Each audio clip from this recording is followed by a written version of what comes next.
सत श्री अकाल दोस्तों, पंजाबी एकता यूट्यूब चैनल ते तुहाडा स्वागत है।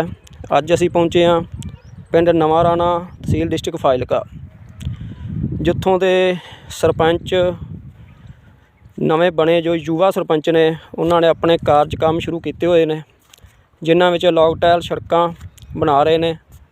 बाकी सारी आपां उन्हां कोल जानकारी लैंदे आ भी अगों की काम कर रहे हैं ते आउण वाले समय की करनगे।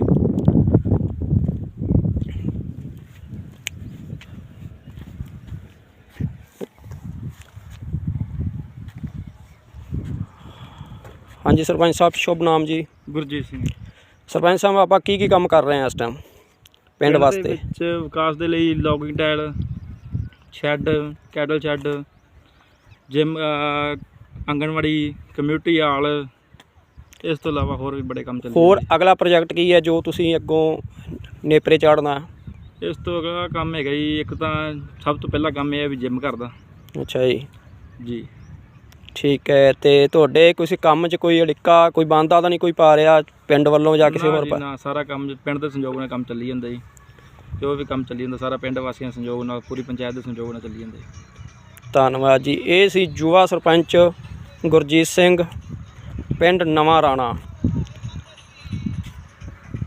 काम बहुत वधिया ढंग नाल कर रहे हैं।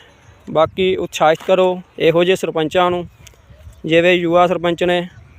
धन्नवाद जी।